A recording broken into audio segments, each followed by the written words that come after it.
Hey guys, tonight we trace the moment humankind stole a fragment of lightning from the earth itself. The first spark of fire, born not from magic, but from stone. Imagine this. Tens of thousands of years ago, the night stretches endless and merciless across the plains. The only light is moonlight, silvering the hides of sleeping beasts. You crouch beside a group of early humans, their bodies wrapped in fur, their breath visible in the freezing air. They have no language for fear yet, but you can feel it in the silence, the kind that belongs to prey. A flicker breaks that silence. A sound, sharp, sudden, alien. Two stones collide, and for the first time, light answers darkness. A spark, so small you could miss it if you blinked, but one of them doesn't blink. He leans forward, eyes wide, curiosity warming him before the fire ever will. You can smell the wet earth, the musk of animals lingering in the cave. Someone's stomach growls. The group watches as the spark dies before it even touches the ground. Then another strike. Another. The rhythm begins stone against stone, persistence against uncertainty. You probably wouldn't survive the smell of 19th century chemistry, but tonight's air is even worse. Smoke from damp wood, singed hair, and the faint sulfur of struck rock. Yet somehow, beneath all that raw scent, there's a sweetness, the aroma of something about to begin. So, before you get comfortable, take a moment to like the video and subscribe, but only if you genuinely enjoy what I do here. Tell me where you're watching from and what time it is in your corner of the night. Now, dim the lights and let's ease into tonight's journey together. The man or perhaps woman tries again. Sparks leap, fade, and leap again, until finally one lands in a bed of dry moss. A glow, faint as breath, begins to spread. They lean in, blowing gently, fanning it as though coaxing a newborn to life. The first flame shivers awake orange, trembling, alive. Shadows scatter from the cave walls like startled ghosts. You watch their faces bloom with wonder. It's the most important moment in human history, yet it arrives as quietly as dawn. Their eyes widen, their hands reach forward, hesitating before the warmth. It burns one fingertip, a lesson that will travel through millennia. Light always demands respect. Outside, the stars still shine, but the world inside the cave has changed forever. For the first time, the night has a heartbeat. The flame dances, reflected in every eye, a mirror of the same awe you feel watching it now. The flicker hums softly, accompanied by the crackle of wood. Heat seeps into skin, into bone, into the ancient memory of what it means to be safe. Every light begins as someone's stubborn idea, and this stubbornness is the birth of civilization. With fire, we could see farther, cook food, drive away predators, extend the day itself. The simple act of striking stone against stone would ripple outward, shaping everything that followed: art, science, love, language. Because only once we were warm enough to stop trembling could we start to dream. You glance around the cave again. The humans are laughing now, or whatever laughter meant then, soft grunts and breathy joy. They feed the flame twigs, dry leaves, bones, anything that burns. A new ritual begins without words. The gathering, the circling, the sharing of heat. The flame is small, but it's enough. In the distance, thunder grumbles over the plain. But for once, the storm doesn't own the night. The cave glows with a secret that no beast can match. The fire paints the walls in amber light, the first gallery of humanity's art, shadows of movement, of life, of awe. You sit beside them, feeling the pull of that first warmth, knowing that every light bulb, every rocket launch, every spark of thought begins right here in this cave, with these trembling hands and this impossible glow. As the fire settles into steady rhythm, the group drifts closer, lulled by its hum. Embers drift upward, tiny stars returning to the heavens. The stone that sparked the flame cools in the corner, forgotten for the night yet already immortal. The world beyond remains wild and dark, but inside this circle of light, humanity has drawn its first boundary between fear and possibility. The night is still vast, but no longer empty. You feel it too, that fragile defiance, that miracle of warmth. And as the fire whispers and pops, as ancient eyes grow heavy beneath its glow, you realize this is not just the story of invention, it's the story of us learning to hope in the dark. You sit closer now, watching as the night deepens around that first small fire. The flames waver like living breath, painting the walls with the flickering shadows of those who made them. The group sleeps in clusters, their faces turned toward the glow as if afraid it might vanish. But one figure stays awake, a watcher, still curious, still restless. In the pale morning light, after the ashes have cooled, they pick up the same stones again. Two pieces of flint, one darker than the other, smoothed by time and water. They strike them together, crack, and again that bright defiance leaps forth. It's louder in daylight, sharper, a tiny thunderclap that startles the birds from the trees. The spark dies, but the watcher doesn't stop. You can almost hear their breath, quick, steady, patient. The rhythm becomes hypnotic. The stones scrape, click, and clash, each strike sending a brief shimmer into the air. You lean in, and for a heartbeat, the world feels suspended between silence and ignition. When the spark lands again, it finds dry grass. This time, it doesn't die. It spreads in a thin orange thread, a whisper of smoke rising toward the sky. The watcher grins, not quite a smile as you know it, but something more primal, a widening of wonder. For the first time, someone knows that fire isn't just accident. It's something that can be called upon. You can smell it, that sharp tang of struck flint, the faint metallic perfume of heat released from stone. There's the sound, too, like a heartbeat inside rock. It feels alive, this collision, as if the earth itself is offering up a secret every time the stones meet. Every great discovery begins this way, with someone who refuses to look away. Days pass, or maybe seasons. The tribe learns the motion together, children mimicking, elders watching. They find that flint sparks best against a harder mineral pyrite, perhaps, and that dry moss cradles embers longer than bark. This is experimentation in its most human form. Failure as teacher, curiosity as compass. You imagine their language growing to meet the invention gestures for strike, spark, wait. Maybe even a word for light.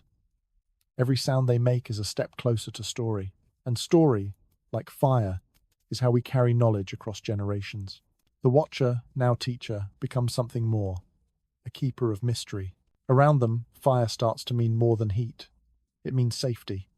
It means tomorrow. And though they do not know it yet, they have just become humanity's first scientist. The first to ask not just what happens, but why. You watch as twilight falls again, and the ritual repeats. Sparks dance like fireflies. The tribe gathers. Some laugh at failed strikes. Others hum low tones that blend with the rhythm of stone. This is invention, as music raw, rhythmic, relentless. One child wanders too close and yelps as a spark kisses their skin. A lesson learned, a memory sealed.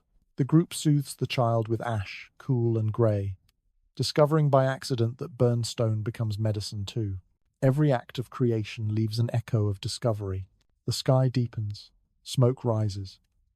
Firelight flickers against ancient eyes filled with the reflection of something they cannot name. You can almost feel the thought forming, that strange awareness that this glow is not just warmth, but power. And as the sparks leap higher, another realization dawns. Not all stones are equal.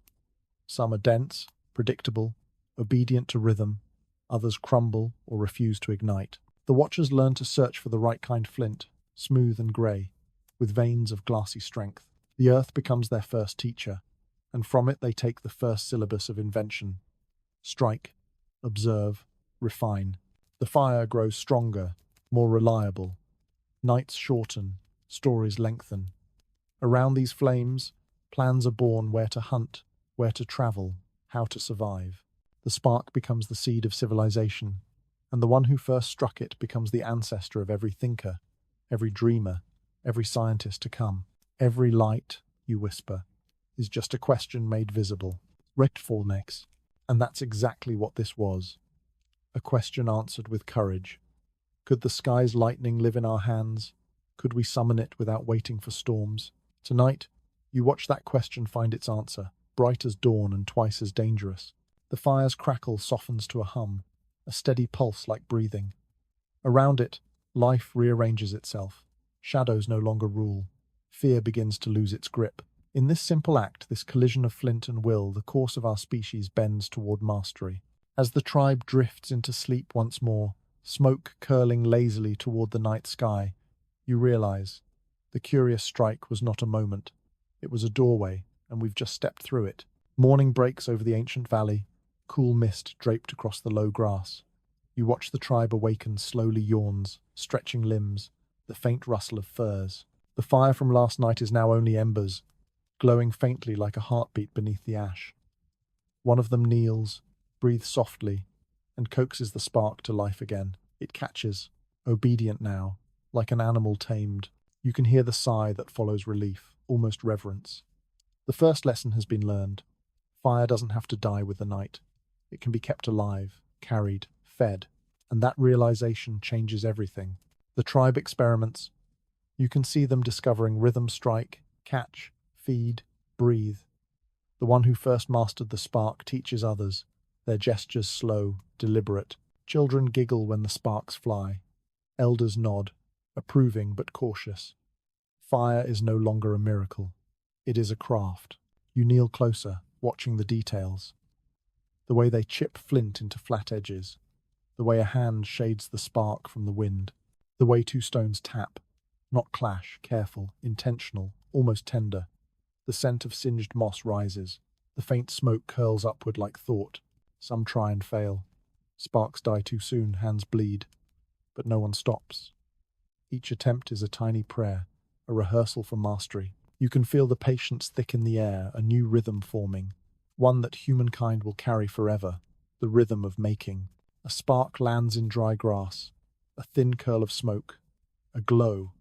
Someone breathes. And then, flame.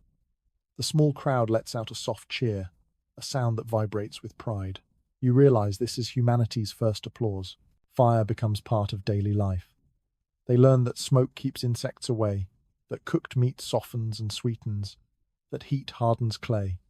Every discovery builds upon the last, each flame a teacher. You see them experimenting with stone circles to trap the fire, arranging rocks to keep the heat from spreading. They don't know it, but they're building the first hearth. You smell roasting roots, hear the gentle hiss as sap meets flame. For the first time, the air carries the scent of comfort. The glow softens faces, warms bones, turns fear into rest. And in this steady repetition, something profound happens. Humans begin to think beyond survival. There is time now to sit, to plan, to dream.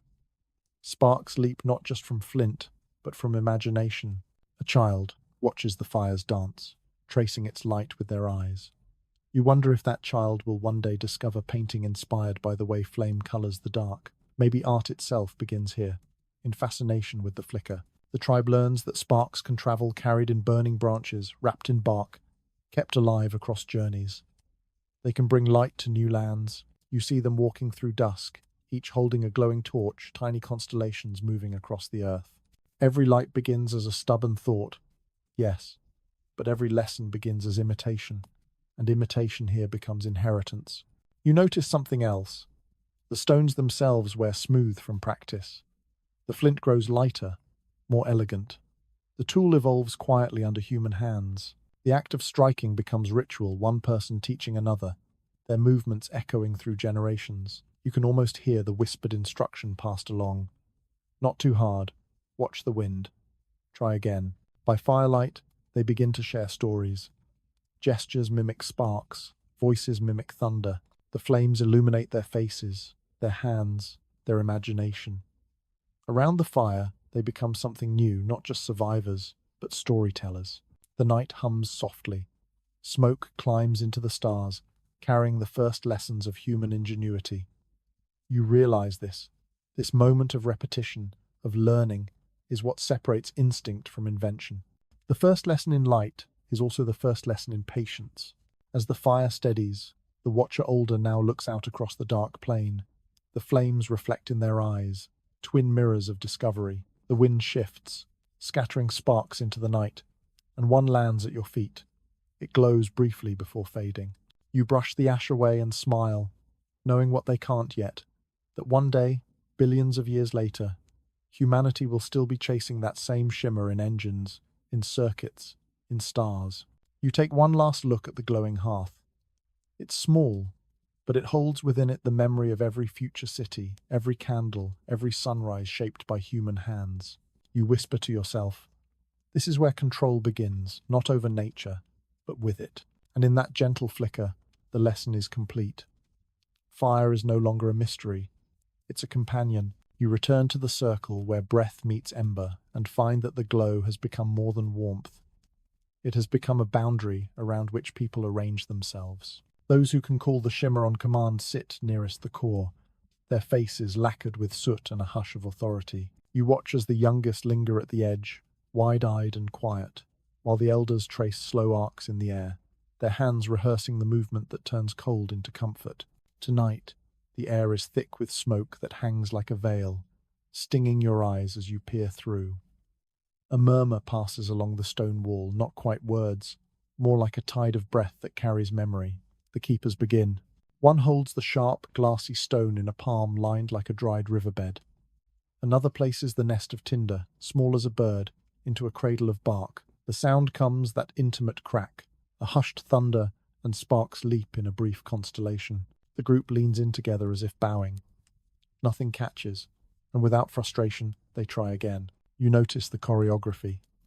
The way one shades the ember with cupped hands, the way another feeds it with shreds of grass, the way a third becomes human bellows, exhaling with patience measured in heartbeats.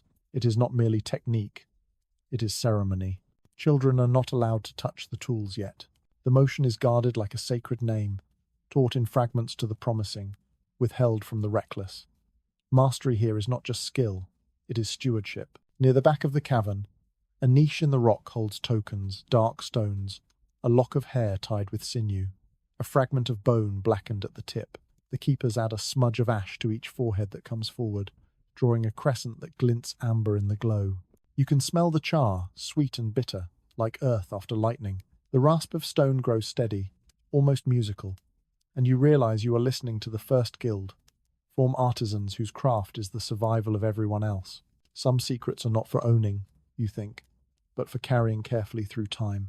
The tallest keeper, shoulders draped in an animal hide scratched with marks, lifts a hand, and all breathing seems to pause. A spark lands in the nest and doesn't die. It glows the way cider glows when held to sunlight, small and full of promise. Gentle breath becomes wind shaped by a mouth, and the glow brightens, deepens, breathes back. A hush rolls outward, a sound like early snow. The nest gives birth to flame, thin at first, then confident, then generous. The keepers sit back, eyes reflecting the movement they have earned. You watch as the circle reorganizes.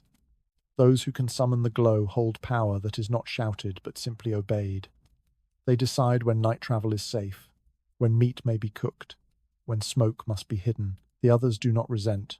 They rely. There is freedom in trusting someone who can steady the dark. They teach, but slowly. Lessons come in the same rhythm as the strike. Demonstration, attempt, correction, repeat. A teenager learns the angle of collision and grimaces when a spark bites the skin. The keeper smiles, eyes like old embers, and guides the wrist, not the stone. Not too hard, the gesture says. Let the edge do the work. You sense that what is being passed down is more than a method. It is a temperament, patience braided with respect. Beyond this cave, centuries later, and continents away, another chamber bears witness.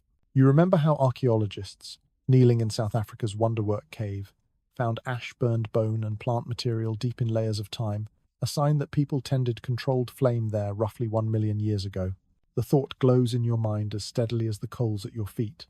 This guarded craft has held its line across unimaginable winters.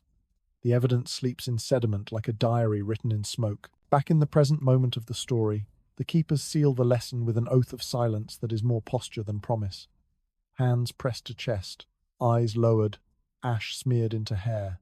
The cave roof collects the smoke into faint ribbons that drift toward the night, and outside, wind combs the grass, the sound like 1,000 whispers agreeing to remember. One keeper shows how the glow travels safely, an ember laid inside bark, wrapped with dry fiber, swung gently on a cord, so the heat breathes but doesn't devour. Another demonstrates how to let the coals sleep under ash, so dawn wakes to possibility instead of improvisation.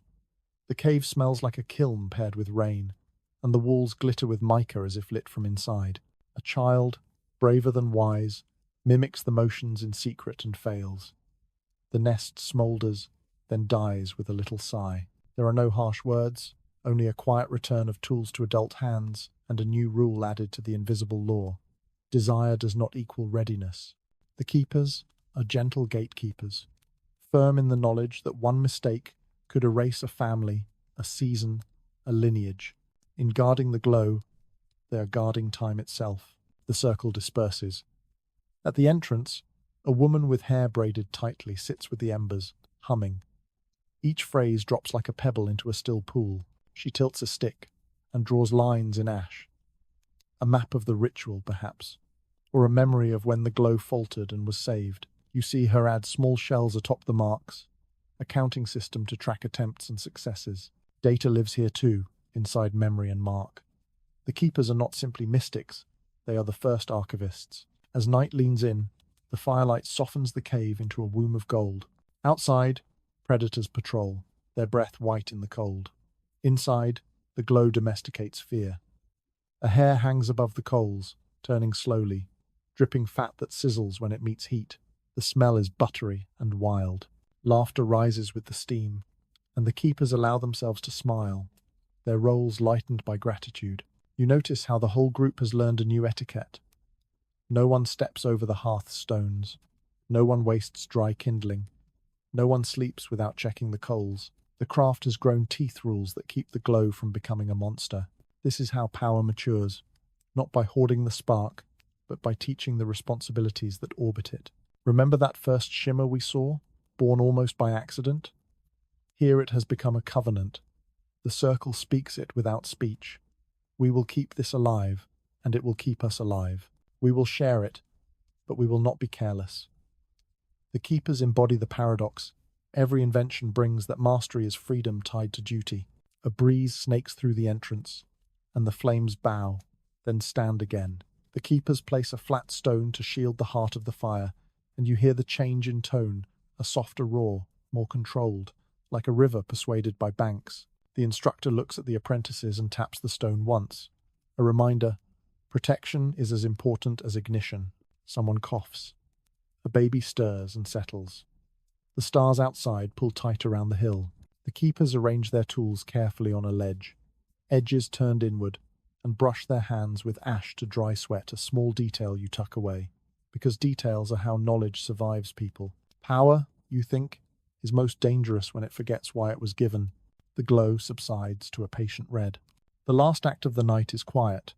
A keeper pushes a thumb-length coal into a basket lined with earth, covering it lightly, storing tomorrow inside a small, breathing darkness. You realize that this is the essence of guardianship, not the spectacle of sparks, but the simple assurance that morning will find something warm, waiting. As the cave falls to whispers, you sit with the soft crackle and the velvet dark, and you feel the secret settle into you. That the ones who stand closest to the heat do so not for glory, but because someone must keep watch while the rest of us sleep. You step outside the cave at dawn. Mist clings low to the grass, dew sparkling faintly on the stones. The world smells of ash and rain. Beside the fire pit, you notice what's left behind, flakes of grey rock, bits of bone, and, scattered among them, shards of something deliberate. You kneel closer. The edges are unnaturally sharp, glittering where sunlight finds them. Flint, chipped by intention. This is where the story shifts. Fire, once a miracle, now becomes a mirror, revealing that within the same stone that gives us light lies another gift. The edge that divides, cuts, and carves. You watch as a figure, the same patient keeper from before, lifts a piece of flint and strikes it gently with another. Small chips fall away, each one slicing a whisper through the air. The rhythm returns. Tap, twist, snap. The stone's heart is unveiled in fragments. Soon, what remains is a blade so fine it could shave bark from wood or flesh from bone. It catches the sunrise like a sliver of frozen lightning. The tribe gathers around again, murmuring. They've seen sparks before, but this is different. This is control shaped into permanence. You can hear the click of stone on stone as others imitate the movement, trying to summon the same precision. Flint's secret isn't just that it burns. It breaks with elegance, its fracture smooth, predictable, obedient to human will. In every corner of the clearing, new tools emerge. Scrapers, points, knives. You can almost hear civilization learning to articulate itself. The smell of stone dust lingers on your tongue, metallic, dry, faintly sweet. It tastes like the beginning of design. A young woman crouches nearby, studying her reflection in a flint blade. Her face wavers in the surface, rippling with light. You realize this is one of the first mirrors, crude, imperfect, but symbolic. To see oneself in a tool is to see one's own power reflected back. They use the blades to shape wood, carve meat, and cut hides. The tribe moves with new confidence. Now, fire softens what stone divides.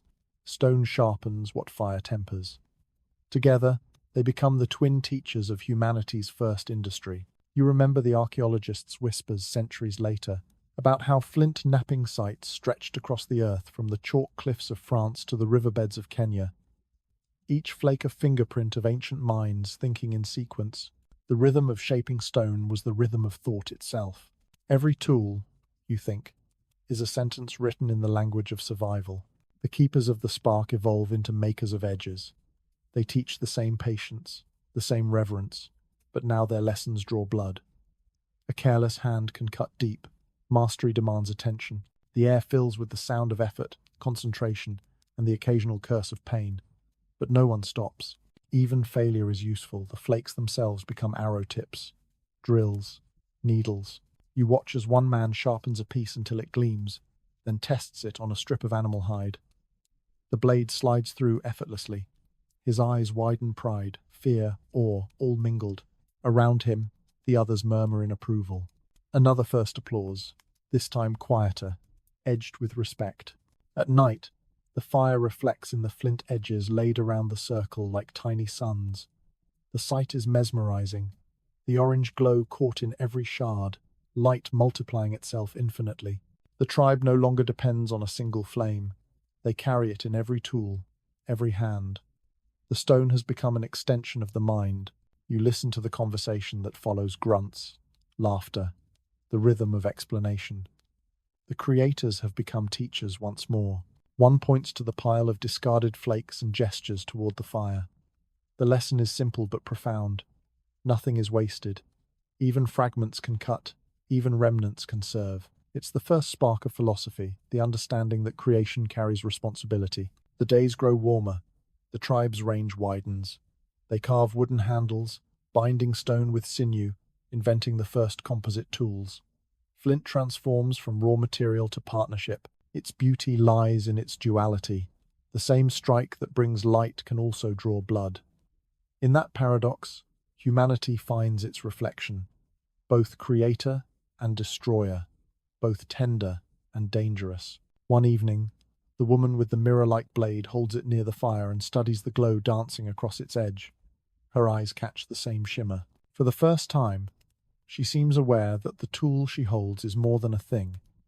It's a conversation with the world, a dialogue between will and resistance. The air hums softly with the sound of sharpening, with the hiss of fire, with the faint rustle of grass in the night. You feel the rhythm of it, the pulse of learning, the heartbeat of craft. Every invention, you whisper, is a reflection.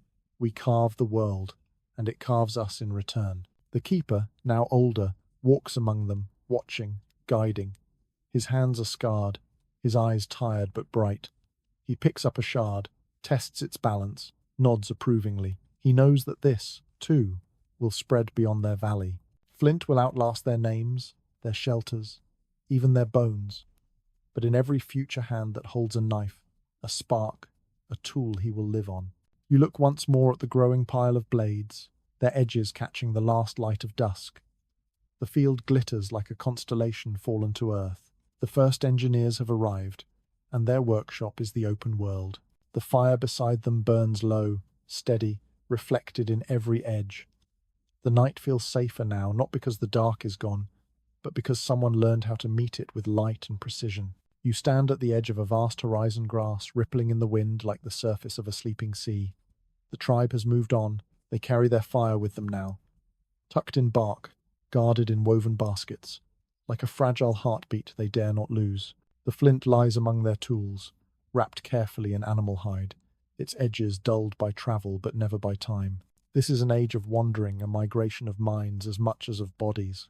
You watch them move across open plains, footprints stitched in a trail that the earth will remember long after they're gone. The scent of smoke follows them, faint and comforting, marking the path of light through wilderness. When the wind changes, so does the landscape. You can feel the air grow colder, the sun paler. Ice presses from the north, slow, relentless, glittering. Yet still, they walk, through forests, over rivers, across the bones of mountains, always carrying the glow. You notice how the flint changes with the land. In Africa, it was warm, red-brown like dried blood. Here, in the shadow of glaciers, it's grey and glassy, hard enough to ring when struck. They learn new ways to shape it, adjusting to the stone's mood. You hear the familiar rhythm return, strike, flake. Breathe the heartbeat of invention echoing across continents. Everywhere they go, the same miracle repeats. Sparks leap, fire blooms, the night yields. In caves along the Danube, on the steppes of Siberia, in valleys yet unnamed, small circles of light punctuate the darkness, like stars fallen to earth. Humanity has scattered, but its fires speak the same language. You can smell it again, wood smoke mixed with the musk of fir and frost. The firelight flickers across frozen faces, across tools laid neatly in rows. They are hunters now, shapers of blades that bring down beasts larger than their bodies. Yet even here, among snow and danger, they pause each night to sit around the glow. It is not just survival anymore, it's belonging. A child sleeps near the embers, curled like a question mark. The keeper, older now, hair silvered with ash, adjusts a burning branch, ensuring it won't die in the cold. You realize that this ritual, this vigilance, has become the thread binding all of humankind. The fire connects camps across thousands of miles, uniting people who will never meet but who all understand the same sound of crackling wood. Every migration carries a story, and every story needs a fire. At dawn, the tribe crosses a river crusted with thin ice. One woman stumbles and nearly drops her ember basket. You feel the collective gasp, an entire future teetering in her hands. But she saves it, clutching the warmth to her chest, her breath steaming in the air. When they reach the far bank, she kneels, opens the basket, and the tiny coal still glows. A cheer rises, carried by wind. You smile. The light lives on. You imagine the same moment replayed across millennia, in tundras, in deserts, on islands where waves roar endlessly. The flint unchanged, unyielding travels with them all. It is the first passport, the first shared technology of our species. At night, they carve patterns into the stone, spirals, marks, scratches. Maybe they're records, maybe prayers, maybe just the need to remember. Archaeologists will one day find these and wonder what the marks meant. But they meant continuity. They meant, we were here, and we made light. The wind howls. Snow begins to fall, soft and slow, each flake catching the faint glow of fire. The tribe huddles close, their silhouettes trembling in the cold. You can almost feel their breath mixing with the smoke, rising into the dark. Fire and life, the two always entwined, the two always moving together. As centuries pass in the blink of your eye, people cross into new lands, Asia, Europe, the islands beyond. Wherever they settle, flint becomes the tool of beginnings. To build, to hunt, to protect, to celebrate. It's struck against iron ore now, making brighter sparks, louder songs. Technology hums faintly in these primitive echoes. You think of it, the idea that what began as survival has turned into a pattern of progress. Each generation refines what the last discovered. Flint evolves with them, even when they don't realize it. Its edge shapes their weapons. Its spark ignites their rituals. Its sound marks the rhythm of their lives. You listen to the wind move across the plains. It sounds like whispers, voices of countless travelers calling softly through time. Keep the flame, keep the edge, keep the story. The keeper gazes into the fire, his reflection split between orange and shadow. You can sense the thought in him, not words. Just wonder, where does the fire come from? Why does stone sing? The first inklings of curiosity turn into philosophy. Fire, once feared, now invites questions. And questions, like sparks, spread faster than flame. The night deepens, and above, the stars shimmer in vast silence. You realize they look exactly like embers, millions of small fires suspended in eternity. Humanity, still small beneath them, continues to walk, continues to strike flint, continues to believe that light belongs in their hands.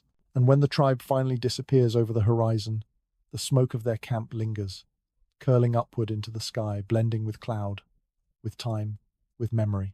The world is bigger now, but so is the fire. Across ice and steppe, you whisper. The spark becomes the traveller, and we become its shadow. You wake to the hush that comes when a flame is more than warmth. The circle has changed. The glow is steadier. The bodies around it arranged with intention, not just comfort. Someone has swept the ground clean. Someone has placed stones in a precise ring. Someone has braided grasses and set them like a crown around the hearth. You feel it in your chest before you name it. Reverence. Smoke rises in a slender column, straight as a vow. It smells of resin and wild herbs, sweet and a little bitter, like honey dripped on bark. Hands move slowly, carefully. No laughter yet. No clatter of tools. A woman kneels and feeds the light a twist of dried root, and the flame answers with a soft sigh as if it understands gratitude. Every warmth, you think, wants to be thanked. The scene shifts across centuries like a slow pan of the camera. You stand beneath a high stone roof in Rome, the air cool and echoing. In the heart of the city, a circular chamber shelters a hearth where fire never sleeps. White-robed attendants, the Vestal virgins, tend it with a discipline that is also devotion. It is the 1st century CE, and the city believes that as long as their fire burns, Rome itself endures. Ash marks their hands. Olive wood smoke scents the air. You listen to the gentle scrape of a poker against coals and feel the weight of a belief. Civilization rests on a small, constant glow. Close your eyes and you are carried farther east, farther back. A hymn rises in Vedic cadence. Agni, carry our words.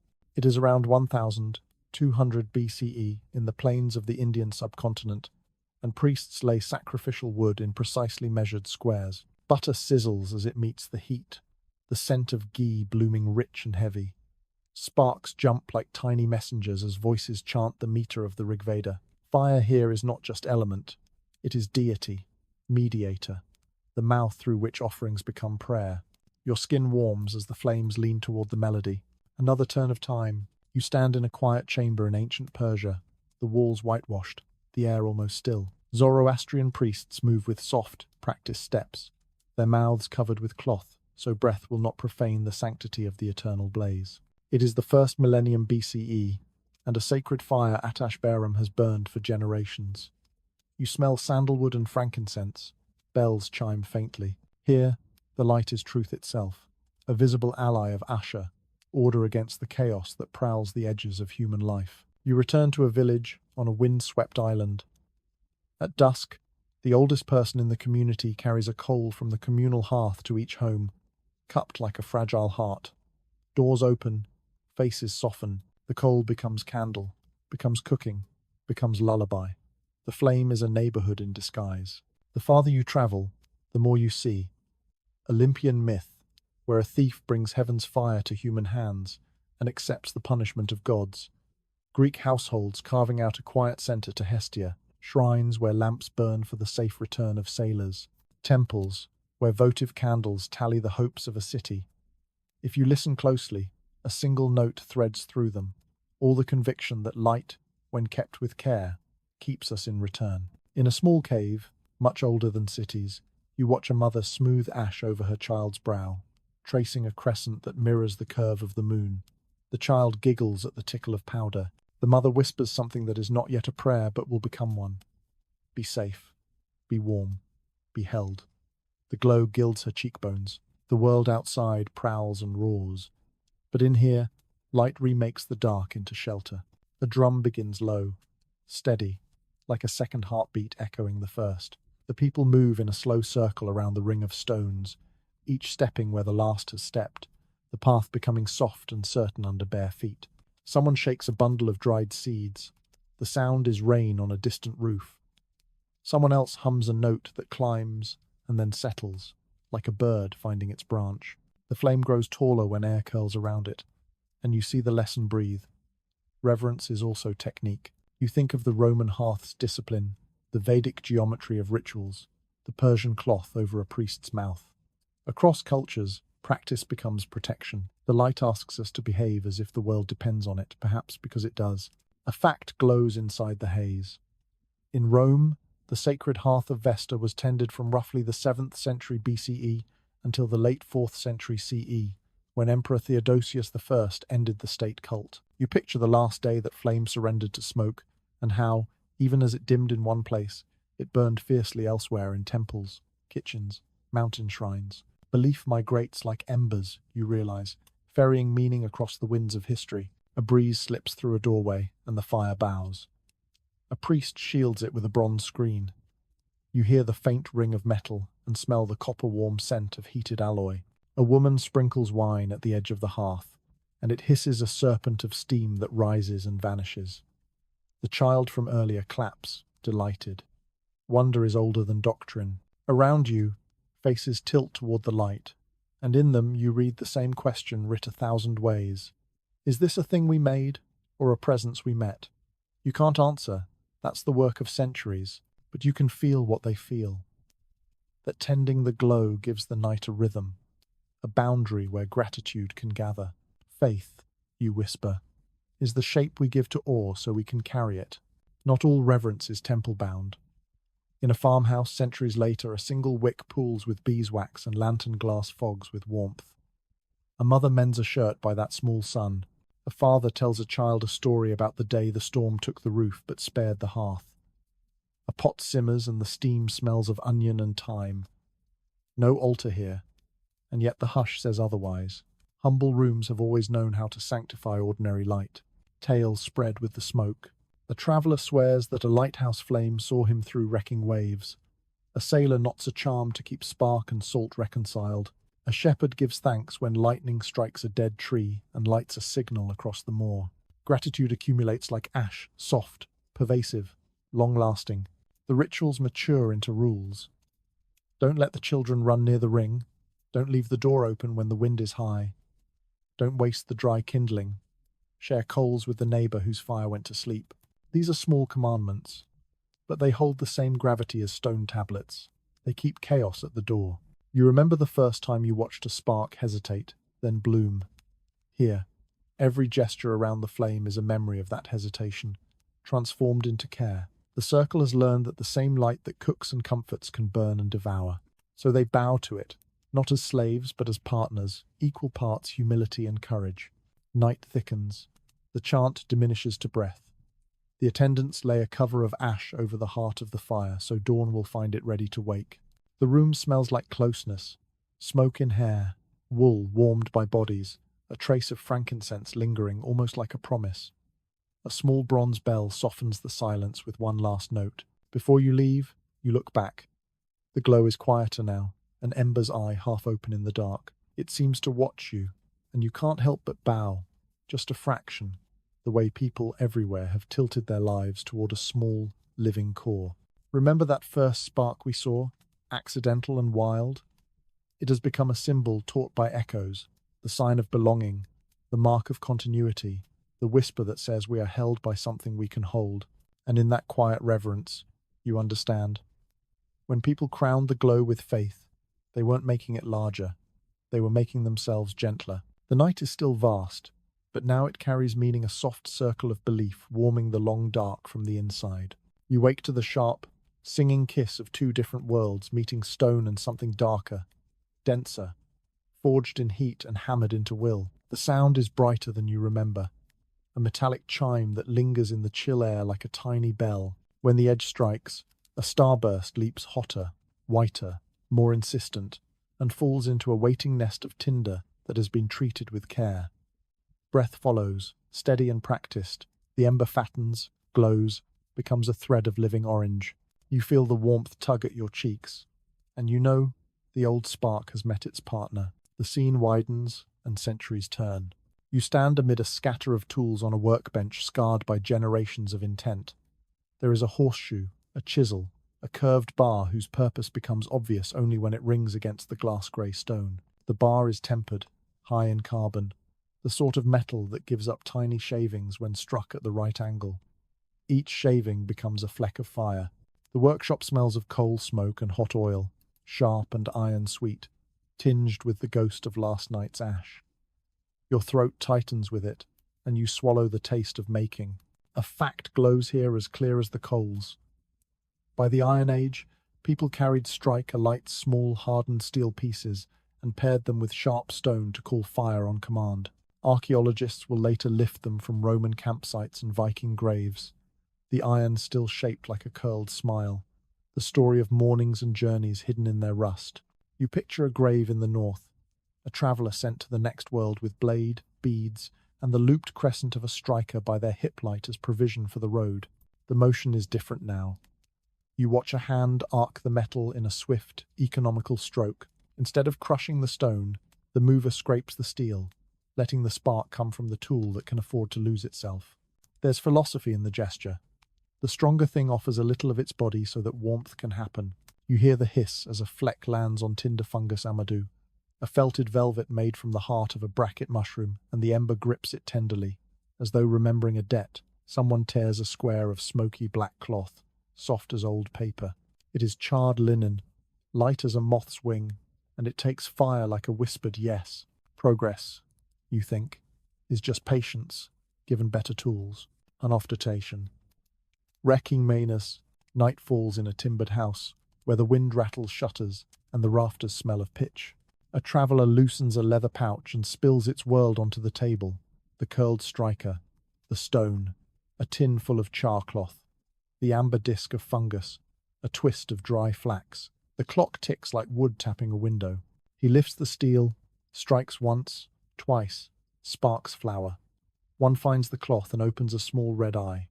He smiles, bends close, and breathes. The ember brightens with each exhale, as if approving of his care. The room warms by a degree, and the cold recedes a step. The tinderbox is snapped shut. Fire walks to the hearth, cupped in his hands. You drift to a courtyard where an apprentice in a leather apron learns the right arc. The master watches, says little, lets the sound teach what words cannot. The wrong angle makes dust.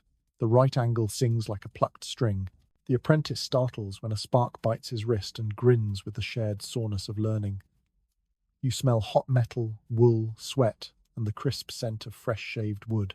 The master folds a square of cloth into the boy's palm, gestures to the fungus, to the box, to the nest of straw, building a sequence that will serve him in forests and markets, on rain-soaked roads, and in quiet kitchens. Spark, catch, cradle, carry. This is the age of kits. In saddlebags and sailors' chests, in pockets and pouches, people keep their tiny universes of ignition. A match has not yet been tamed to common use. Lightning still belongs to the sky. But here, on a table or a knee, fire is a taut reflex. You watch a woman at dawn, before the household stirs.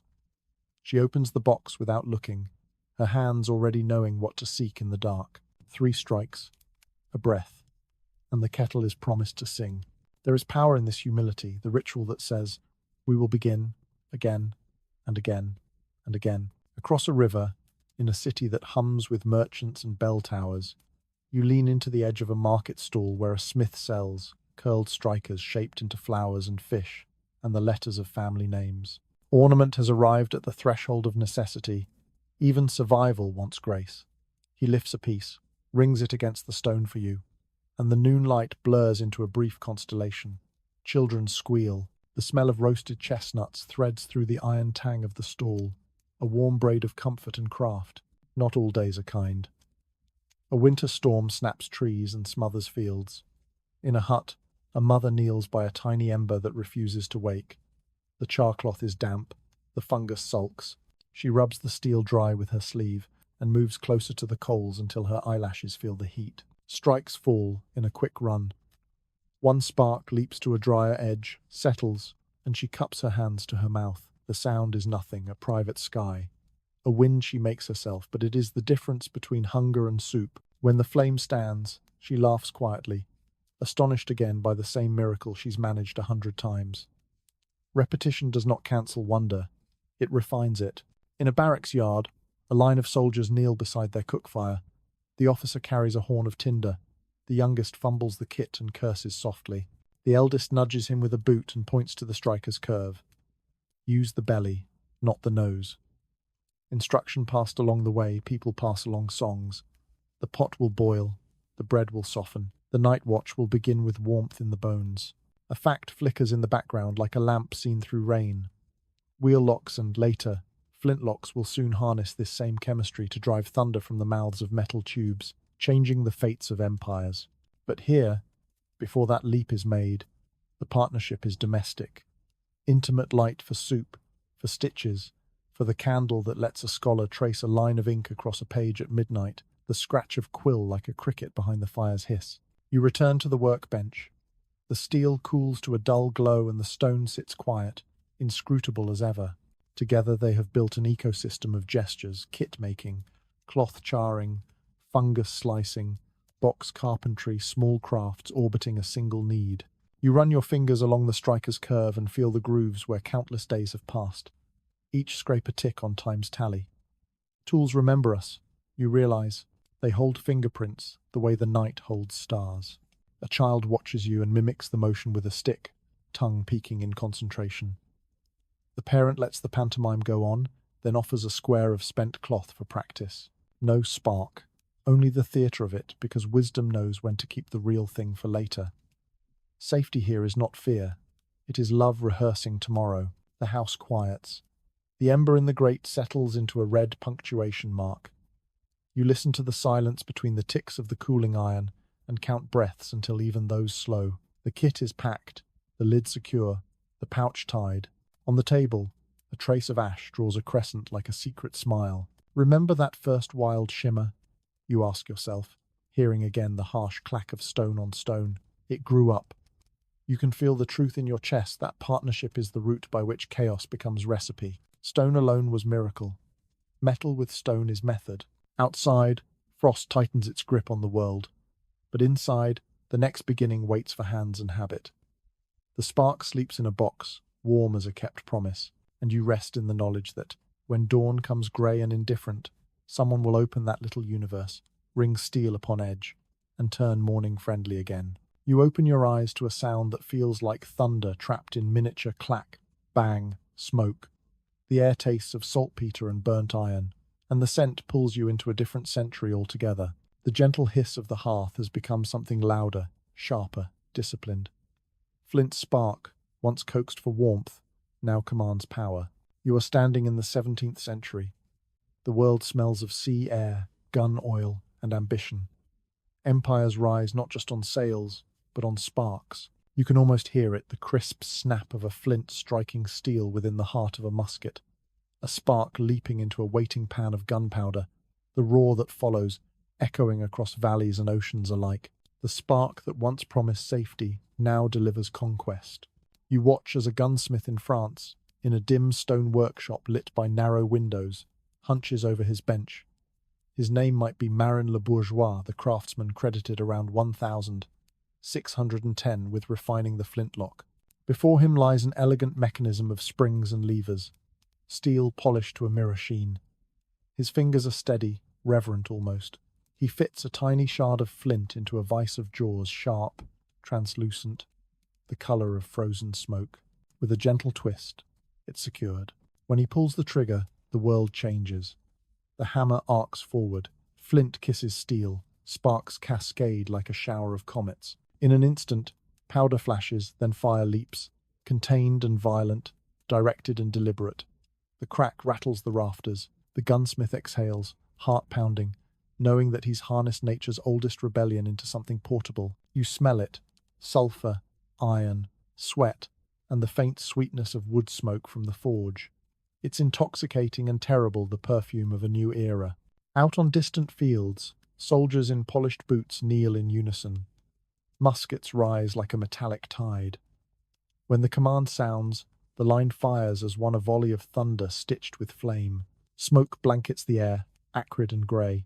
Through it, you glimpse flashes, brief, beautiful, horrifying sparks tearing through the dawn. Every invention, you think, carries both cradle and cross.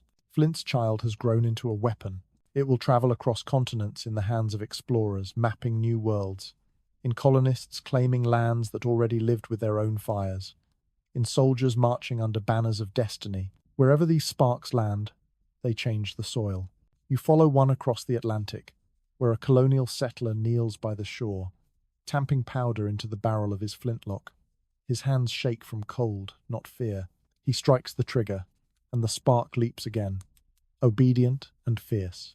The musket roars. Across centuries, across oceans, you can feel the echo, a spark turned into history's loudest whisper. Yet even here, in the age of conquest, there's still awe in the science. Each strike is alchemy, friction turned flame, chemistry married to precision. You lean closer to the mechanism, the frizzen, the spring, the pan, all born from the same principle that once guided a lonely hunter striking stone in a cave. The old rhythm remains: strike, spark, ignite. Only the purpose has shifted. At sea, aboard a wooden galleon, a sailor loads his pistol while the deck pitches beneath him. Lightning flashes on the horizon. He mutters a prayer, not to the gods of storms, but to the reliability of his flint. One misfire could mean drowning. One spark could mean survival. The connection is intimate, still man and spark, life and chance. The ship reeks of tar, salt, and damp rope. Sparks leap from Flint as he tests his weapon, tiny suns vanishing into the ocean wind. You realize that even amid warfare, there's a thread of dependence, almost tenderness. Flint, the ancient partner, still answers when called. You move again to an explorer's camp somewhere in the vast interior of a newly mapped continent. The campfire burns low, the rifles gleam beside it. Flint's legacy has multiplied. Light for warmth, for protection, for domination. Around the fire, men write in journals, sketching coastlines, describing lands that existed long before their ink touched the page. The crackle of fire and the click of flintlock are cousins, both proof that humanity believes itself capable of control. One explorer pauses, staring at the sparks dancing upward. Strange, he murmurs, that the same stone that lights our fire also fires our guns. His words drift into the night, unrecorded, but you remember them. You can't help but feel the irony. The same spark that once frightened the beasts now frightens us. But history never travels in straight lines. It coils, it returns, it reimagines itself through new hands.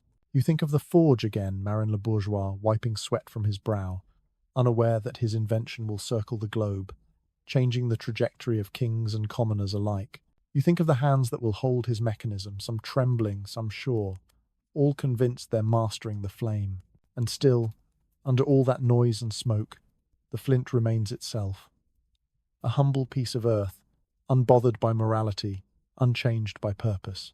Its spark doesn't know whether it lights a hearth or a battlefield. It only knows how to burn.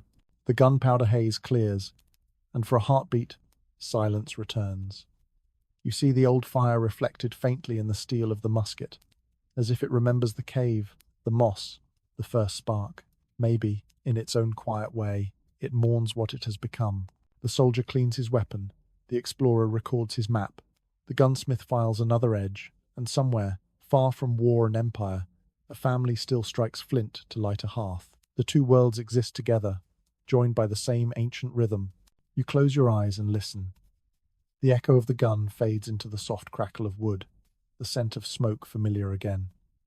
You whisper, half to yourself. Even in thunder, the spark remembers peace.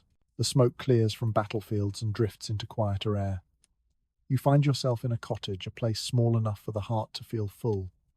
Outside, rain falls in a rhythm you can hum to. Inside, the smell of bread and wool and faint soot. The war may rage beyond the hills, but here the flame has returned to its oldest duty, to make home possible. You sit beside the hearth as an older woman tends the embers. The walls are wattle and daub, patched from memory and necessity. She takes a striker from a tin box, curved steel, worn smooth by years, and a flint chipped almost translucent at its edge. Her fingers move without hurry. The sound is familiar now. Click, kiss, spark, light returns. The orange spreads across dry straw, then into kindling. The smell of smoke blooms like an old song, soft, woody, a little sweet. A kettle rattles to life. Steam threads through the rafters. You realize the miracle hasn't faded. It has simply learned to whisper. In this century, the 18th, Maybe early 19th progress hums in distant cities. Matches are still novelties, expensive curiosities. Gas lamps flicker along new boulevards. But here, in the damp villages and quiet farms, the ritual of flint and steel remains. Every morning begins with a spark. Every night ends with embers buried safe beneath ash. You watch her blow gently on the coals, her breath turning to gold. The warmth reaches your face. She hums a tune without words, the kind of melody that has travelled longer than any map. On the shelf above her, a candle burns inside a glass chimney. Its flame quivers with each draught, but never goes out. The glass, faintly fogged with soot, bends the light like old memory. It's fragile and perfect, the same principle, the same reverence, but now domesticated into art. She turns, calls softly to a boy half asleep by the doorway. He carries an armful of sticks, places them beside her feet. The logs hiss when she feeds them to the fire. He crouches close, mesmerized. You can see the reflection of flame in his eyes, an echo of the first watchers in that prehistoric cave.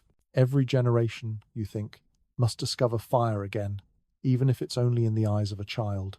But there is not tiddling to know.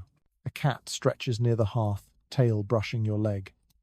The heat has a sound, the low sigh of sap giving way, the snap of resin, the slow breath of coals shifting. You can almost feel your pulse sync with it. In this quiet house, flint is not invention, it's inheritance.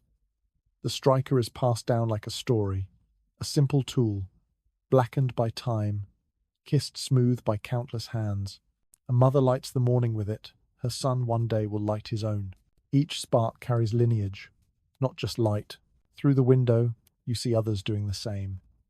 Smoke rises from thatched roofs in small curls. From a distance, the village looks like it's breathing. Later, when night arrives and the wind claws at the shutters, she repeats the ritual. The flint again, the steel again. 3 sparks and a sigh, then warmth, then calm. You notice how the strike is always the same motion. Practiced, patient, humble. There's no pride in it anymore, only rhythm. A knock at the door. A neighbor stands there, face red from cold, holding an extinguished lantern.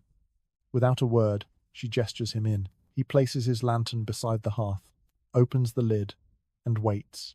She dips a twig into the fire, lights it, transfers the flame. The lantern sighs with relief. They smile, no thanks needed. In that simple exchange, you see the oldest covenant renewed. To share fire is to share safety. You think of city streets miles away, where gaslight burns above cobblestones, its hiss constant and indifferent. There, fire is machinery, a public service. But here, it's still alive, still personal. It waits for hands, responds to breath, remembers names. You can hear rain softening into drizzle. The boy, now awake, asks a question, something about where the flame comes from. The woman pauses, thinking. Her voice is low, cracked but kind. It comes from the stones, love. The stones remember light. He nods solemnly, as if that answer is enough. And perhaps it is, because she's not wrong. The flint truly does remember. Inside its cold, glassy body are ancient minerals, compressed over millions of years, pockets of earth that once felt the planet's own heat. Every spark is a memory of creation itself, a tiny resurrection of the world's first fire. You realize how full the moment is quiet, humble, sacred in its ordinariness. No empires here, no conquest. Just 2 people and a cat, breathing in warmth that began before language. The candle flickers beside them. Its light paints soft halos across the room, glowing against brass pots and the curve of a teacup. Shadows move gently along the walls like familiar ghosts. The world outside can wait. Every invention, you whisper to yourself, wants to come home, and here it has. The flint's voice, once echoing in caves, then ringing on battlefields, now murmurs in cottages and kitchens. Its song has softened but not disappeared. It still sparks laughter, still guards life against the long dark. The flame, though tamed, is no less divine. As you step back, the room fades into smoke and candlelight. You see the same rhythm repeating across the world, thousands of homes, thousands of hearts, striking and breathing, tending and sharing, civilization humming quietly beneath the steady pulse of small, human flames. You smile. because after all the storms and steel and thunder, this stillness might be the truest victory of fire. The world turns, and you feel it, a shift of rhythm, the slow inhalation before a new kind of light. You stand now in a century restless with invention, where factories hum like beehives and the old sparks find themselves challenged by new tongues of flame. The air smells different, sharper, touched with the ozone of possibility and the faint sulfur of chemical fire. This is the 19th century, the age when light begins to multiply. You stand in a London street at dusk. Gas lamps hiss awake one by one, lining the cobblestones with halos of steady gold. Their glass chimneys breathe mist into the fog, and for the first time, night is not something to fear. A lamplighter walks past you, pole in hand, his coat shimmering with rain. He pauses, strikes his small flint, and the tip of his pole blossoms with fire. With a quick motion, he lights the next lamp, then the next, a ritual that feels halfway between labor and prayer. The rhythm of the strike still echoes, though fewer people hear it now. The flint's supremacy is softening under the march of invention. Inside a shop window, a curious new object waits. The match. Small sticks tipped with promise. You pick one up, run your thumb along its head. It smells faintly of sulfur, sharp and chemical, like a warning. A clerk, proud and cautious, demonstrates. He draws the stick against a strip of sandpaper. F's. A bloom of fire leaps forth, too easy, almost indecent in its speed. No flint, no patience, no ritual, just friction and chemistry. A spark without ceremony. You flinch, instinctively missing the old song of stone on steel. The invention catches like wildfire, literally. People call them lucifers, a name that carries both humor and reverence, light bringer and mischief maker in one. By the 1,820 seconds, they fill pockets, purses, and drawers. The strike that once defined human effort becomes an afterthought. The flame is instant now, mechanical, disposable. You wander through the century as it brightens itself. Oil lamps multiply. Kerosene wicks hum in parlors. Gaslight gives way to filament. The city at night begins to glow like a galaxy seen from below, thousands of man-made stars burning obediently. Yet, in all that brilliance, something quiet is lost. You find yourself in a cottage again, smaller now, simpler. The old steel striker sits forgotten on a shelf, a relic dulled by dust. The woman who once struck it has passed. Her grandson holds a box of matches instead. He lights a candle with one brisk motion, hardly looking. The candle flares, the match burns to his fingertips, and he shakes it out. The scent of sulfur lingers like memory, pungent, fleeting, gone.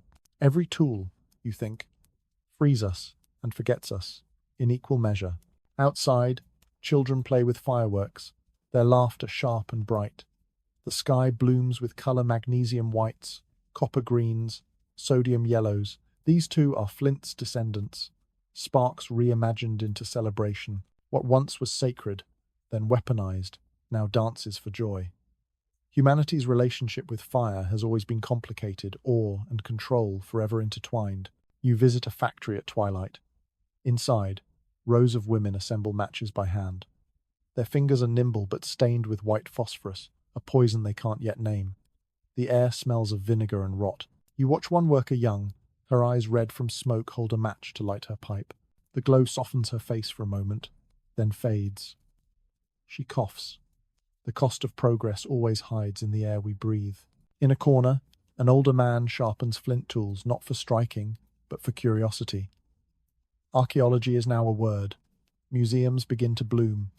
The old stones are being rediscovered, laid behind glass. People marvel at them as relics of simpler times, unaware that only decades ago, their grandparents used the same spark to keep warm. You stand before one such display, a piece of flint, grey and chipped, its edges catching the museum light like a sigh. The placard reads, Paleolithic fire starter, circa 40,000 BCE. You smile. The text feels almost too small for the weight it carries.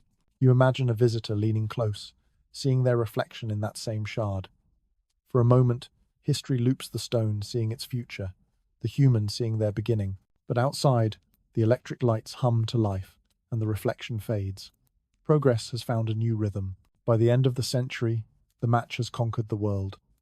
The sound of flint striking steel becomes rare, a nostalgic whisper beneath the hiss of factories. Still, a few keepers remain. In remote cabins, among explorers and soldiers, Flint rides in satchels as backup, a trusted friend for when chemistry fails. The old spark refuses extinction. It simply waits its turn. You look up from the museum case and see your own faint reflection superimposed on the glass, your face beside that of a long-dead ancestor's tool. Between you and the stone is time, but not distance. Both of you know the same truth, that light is not a luxury. It's a conversation with the dark. A child tugs at their mother's hand nearby, pointing at the flint. "It looks boring," they say.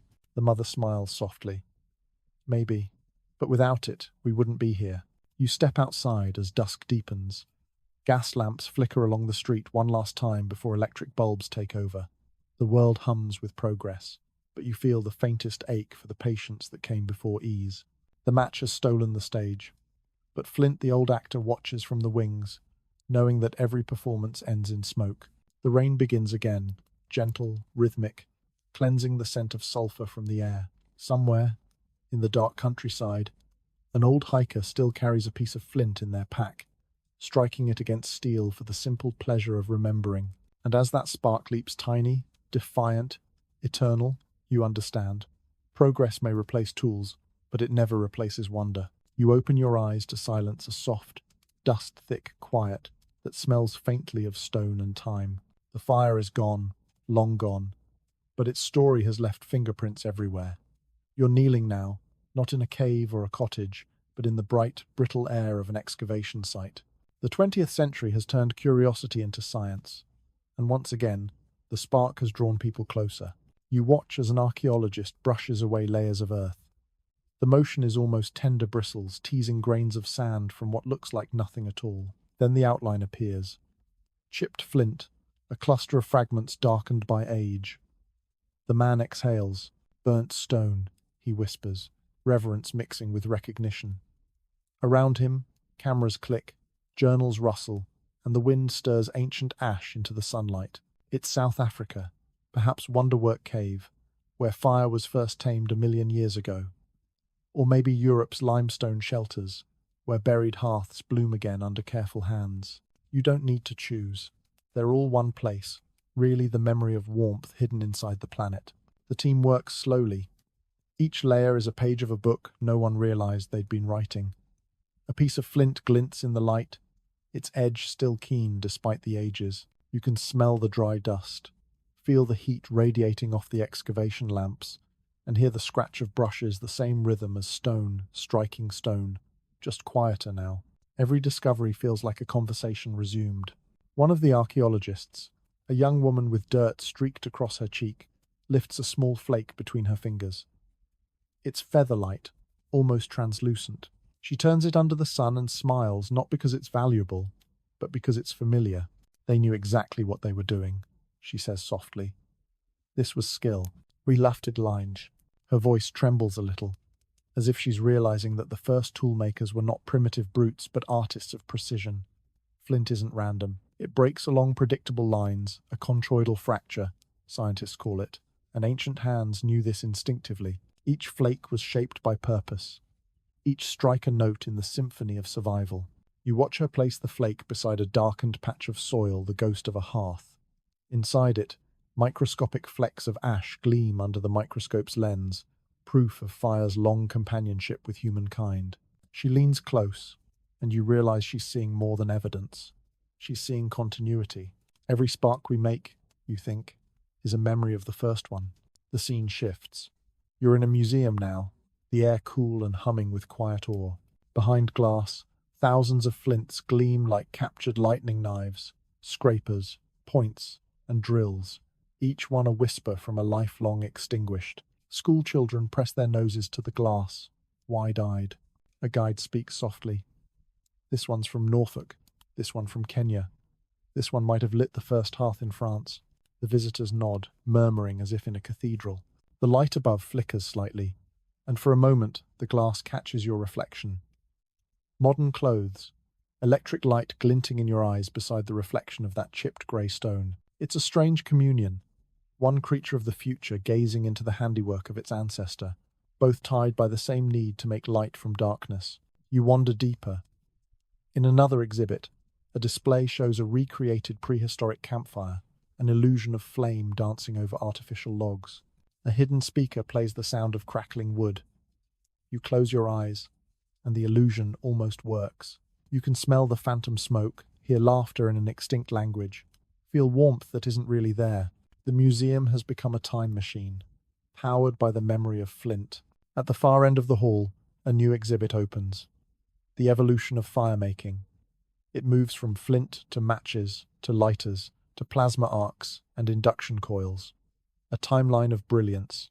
But it's the first case, the one labelled flint and pyrite, 400,000 BCE, that draws the longest stares. People linger there, whispering, as if paying respects to the ancestor of all human confidence. One visitor, an elderly man with a walking stick, leans in. "You can still use it, you know," he murmurs to his granddaughter. "Just takes a bit of patience." He gestures as though striking the air. Stone against steel, the old way. The girl grins, doubtful but charmed. You realize that she, like all who came before her, will learn that lesson someday, that patience is its own kind of fire. Outside, the sun dips low, turning the museum's glass walls into mirrors. The reflection of the sky burns orange, the color of every flame humanity has ever known. For a moment, the world itself seems to glow from within, like a coal that never died. In the parking lot, the archaeologists pack their tools. The young woman from the site sits on the edge of a crate, staring at the horizon. Her hands are still dirty, her face streaked with the day's labor. She looks tired, but peaceful. "Imagine," she says quietly, "a spark surviving 1,000,000 years." You smile. Because it has. Every lamp, every engine, every screen, all are echoes of that first leap of light between two stones. And here, under the quiet hum of modern air conditioning, you realize that we haven't outgrown flint at all. We've simply dressed it in metal and wire, wrapped it in technology. But at its heart, it's still the same. Friction, reaction, illumination. She picks up a small shard, pockets it gently, as if carrying a talisman. Maybe she'll keep it on her desk. Maybe she'll take it camping one day, just to see if it still remembers. You know it does. The world has changed beyond recognition. Yet in her hand lies the proof that we've always been the same, restless, curious, hungry for warmth and wonder. As the day fades, the last sunlight strikes her flint, and it glows just once, like the faint wink of an ember that refuses to go out.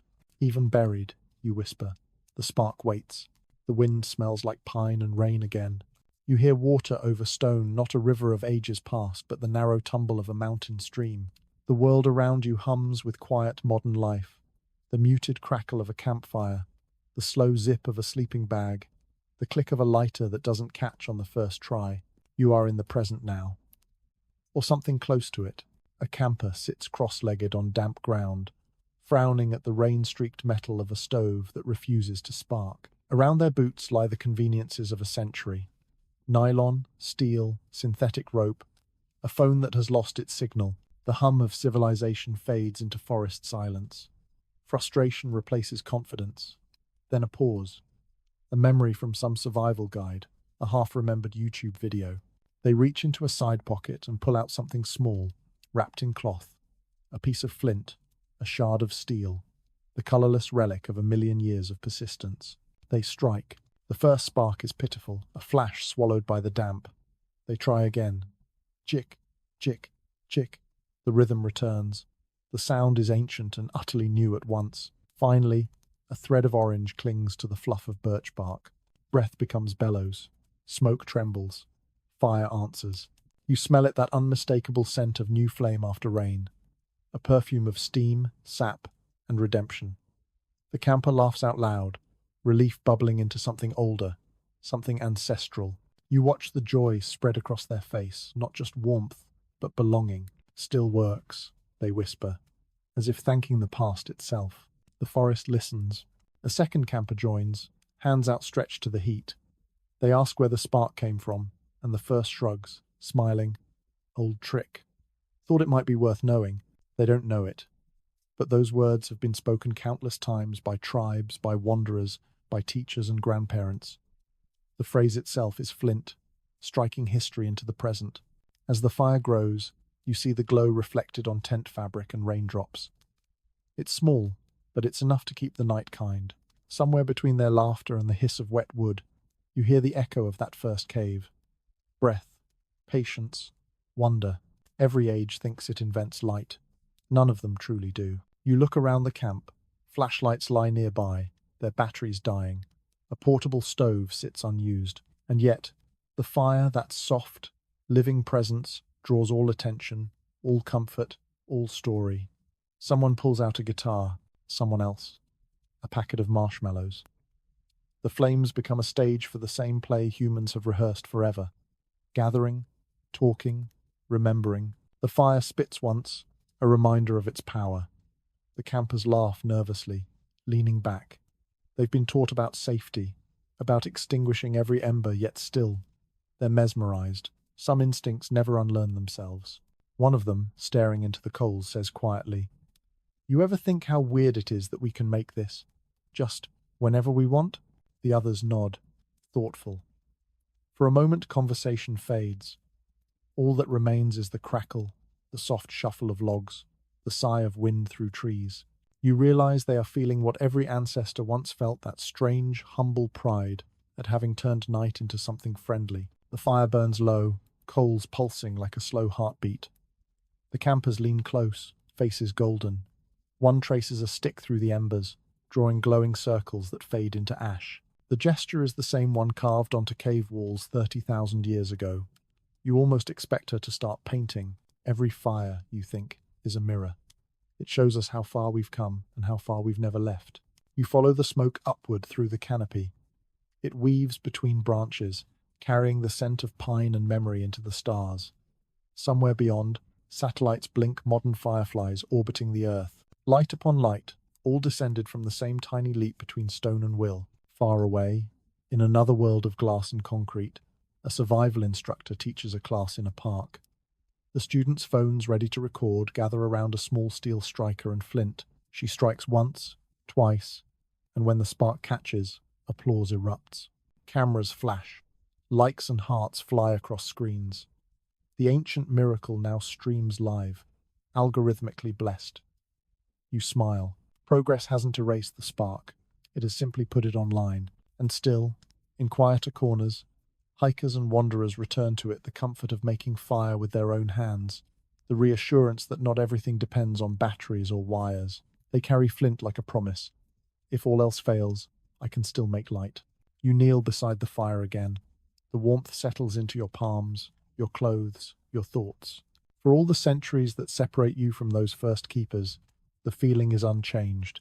That slow expansion in the chest, that soft calm that only comes from holding darkness at bay with something you built yourself.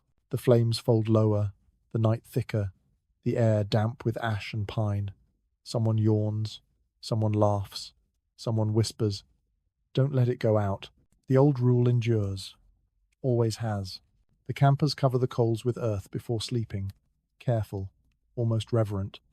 The smoke threads into mist. The forest exhales. You feel the silence that follows the peace of a completed ritual. Above, the stars blink through thinning clouds, each one a spark suspended in endless dark. The Flint's children, scattered across the universe. You whisper, barely audible. Even now, the stone remembers. The forest fades, but the ember in your mind still glows. You find yourself walking through a hall of light, the world's memory rendered in sparks. Screens shimmer, neon hums, headlights streak like shooting stars down highways. It is no longer fire we gather around, but pixels, diodes, filaments. And yet, the rhythm remains. Light against darkness, warmth against the void. You're standing in a city at night, 21st century. Everything gleams glass, metal, rain. The streetlights bloom halos in puddles. A phone screen glows in a dozen hands, tiny suns in palms. 1,000 reflections ripple through the wet concrete human faces lit from below by their inventions. You realize that Flint's old spark now lives here, disguised as electricity. Every flicker you see, every LED, every headlamp, every circuit, is just fire evolved, channeled through wire instead of wood. But at the heart of it, the idea is the same: to chase away the dark, You pass a cafe window. Inside, people sit in soft lamplight, their faces framed by warmth. Someone reads, someone sketches, someone stares out into the rain. The glow from their cups, their phones, their laughter, it's the same as the hearthlight in that first cave. You can almost hear the echo of the old sound. Strike, spark, breathe. You step closer and notice a table near the corner. A man, alone, taps a lighter against his thumb, the old ritual surviving beneath modern convenience. The flint wheel spins, clicks, sparks. For a second, the glow kisses his face, then vanishes. He doesn't light a cigarette. He just watches the flame come and go. A private meditation. You recognize that look, the quiet awe of someone who knows how fragile illumination is. Every spark, you think, is a thought remembering its ancestors. Your reflection catches in the window. Behind you, streetlights flicker, car beams sweep past, and the faint pulse of a neon sign stutters through the fog.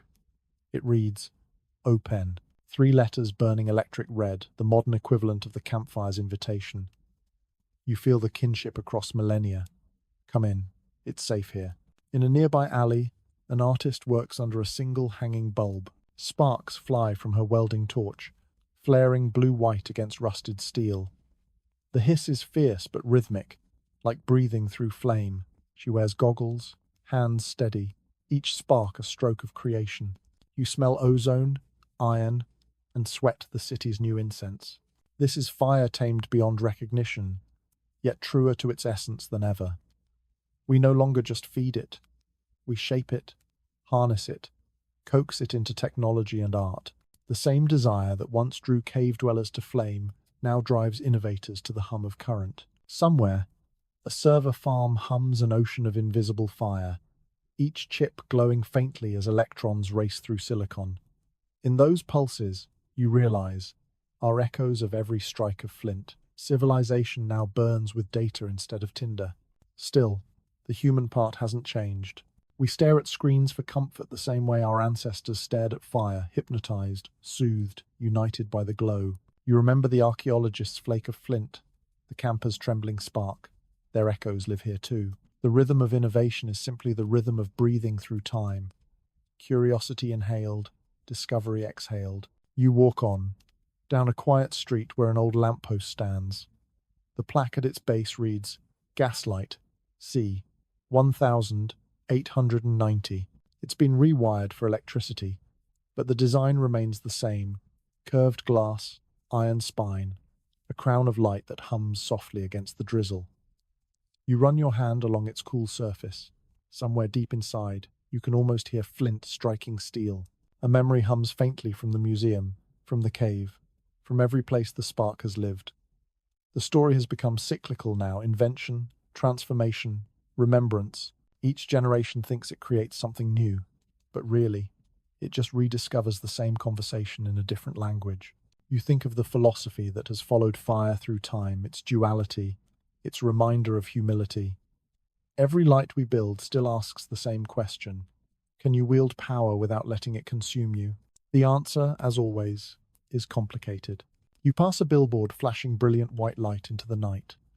Its brightness drowns the stars, and for a moment, the sky looks empty. You think of how early humans once looked upward, guided by celestial fire. How now we replace those old constellations with our own. Still, you can't help but smile. Progress may blur the stars, but it was born from the same need to find them. In a small park nearby, children run through patches of lamplight chasing fireflies. The insects pulse in irregular rhythm, organic, ancient, unprogrammed. Their tiny bodies flare and dim, answering the lamp's steady glow with something older, more innocent. One girl catches a firefly in her palm, gasps, then opens her hand to watch it fly away. "It's like a little spark," she says. You feel the truth in her voice. The fire that changed everything still dances in our hands, still hums inside our hearts. We may call it current, or circuit, or pixel, but it's still the same defiance of darkness. The rain eases. Puddles reflect 1,000 small lights. Somewhere, deep beneath the city, veins of ancient flint still rest the bones of the earth that once taught us to strike against fear. They lie in silence, content to let their descendants glow in a different form. You breathe out slowly, the air warm and electric. Around you, the city sparkles, every lamp, every phone, every window a memory of the first flame. Civilization itself has become the fire, and as you watch a commuter lift a lighter to spark one last cigarette before boarding the train, you whisper softly to the night. The philosophy of the spark is still the same: power balanced by wonder, creation kissed by restraint. The city exhales, and so do you. Morning arrives slow and blue, a softer kind of fire spreading across glass towers and quiet roofs. The world glows not from flame, but from reflection. Yet somewhere deep inside, the ember still hums. You can feel it. Humanity's first light never really left. It just learned how to whisper through wire and wind. You walk to the edge of the city, to the place where concrete gives way to earth again. It's early, and the air is cool, washed clean by night rain. Beneath your feet, fragments of flint lie scattered in the soil, dull now but still sharp if you touch them right. You pick one up. It fits in your palm as perfectly as it did in theirs, those first hands that struck courage from stone. You turn it in the sunlight. It flashes once, and for a moment, it feels like the world blinks back. You imagine the entire lineage in that glint. The cave watcher and the curious strike. The keeper of secrets in the smoky dark. The priest at the sacred flame. The gunsmith. The lamplighter. The archaeologist. The camper by the rain-slick stream. Every one of them reaching for the same thing: warmth, safety, meaning. And now, you. You rub your thumb along the edge.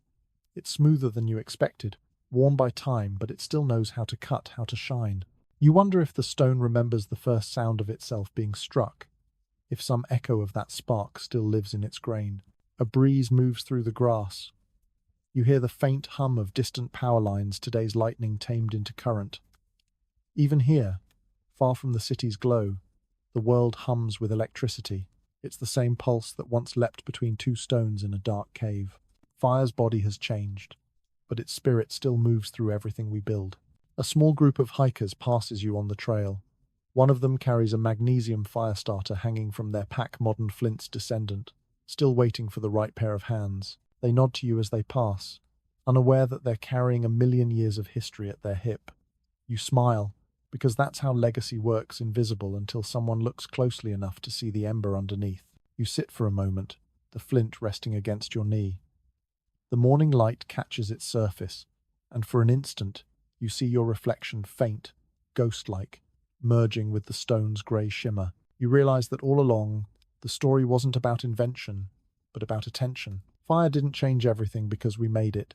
It changed everything because we noticed it, because someone looked long enough to see potential where others saw nothing. Every light, you whisper, begins as an act of patience.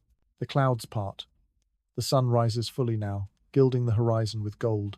For the first time, you notice how sunlight itself feels like a kind of ancient fire, one we no longer have to summon, one that keeps us alive without our asking. The stars, the sun, the spark, they are all the same conversation spoken at different scales. You close your fingers around the flint. It's cool against your skin, grounding. You could strike it if you wanted, find a bit of steel, make a spark, but you don't. Instead, you hold it, letting the quiet do what fire once did, warm you from the inside out. Somewhere behind you, a train passes, electricity hissing through its rails. A street lamp flickers off as daylight wins. In a window far away, a kettle whistles. All these small flames, visible and invisible, part of the same lineage of defiance, life insisting on brightness. You place the flint back on the ground where you found it. The earth accepts it easily, like a parent welcoming home a long-lost child. It will sleep there again, maybe for centuries more, maybe until another curious hand finds it and wonders what it once meant. You rise. The wind smells faintly of ozone and wet stone. The horizon glows. The story feels complete, but not finished, because it never is. The spark has simply changed keepers. You take one last look at the quiet stone lying in the grass. In its stillness, you can almost see everything that came from it, every invention, every city, every dream lit by its memory. The stone doesn't shine now, but it doesn't need to. It has already taught the world how. You smile softly and whisper to it, almost a prayer. Thank you for the fire. And as you walk away, the light shifts on its surface, a tiny shimmer, the faintest ghost of a spark. You can't tell if it's real or just reflection. But maybe it doesn't matter. Some flames don't need to burn to be eternal. Because everything we build, every hearth, every lamp, every glowing screen is just that first spark still finding new ways to stay alive. The world quiets now. The fires of history dim to embers, soft and slow. You can almost hear the sound of settling ash, that sigh of completion after a long, bright life. The workshop is empty, the hearth is cold, but the memory of warmth lingers in the air like breath on glass. You imagine the first flame again, that trembling newborn light in the cave, the eyes wide with wonder, the hush that followed. It's still there, flickering in the marrow of the world, invisible but constant. Every time we light a candle, every time we switch on a lamp, a faint echo of that first gasp of awe travels through the air. You breathe in. The scent of smoke has faded, replaced by quiet. The pulse of electricity, the hum of the city, even the heartbeat of the earth, all of it feels like a lullaby written by the spark. Everything we build becomes part of the dream of progress. Every idea, every invention, every whisper of curiosity, they're all sparks, leaping forward through time, lighting one another. We are creatures made of that motion, forever striking flint against the dark. Now, the story closes. The ember cools. The stone lies still. Its work done, but its lesson unforgotten. Light, warmth, creation, all born from patience and wonder.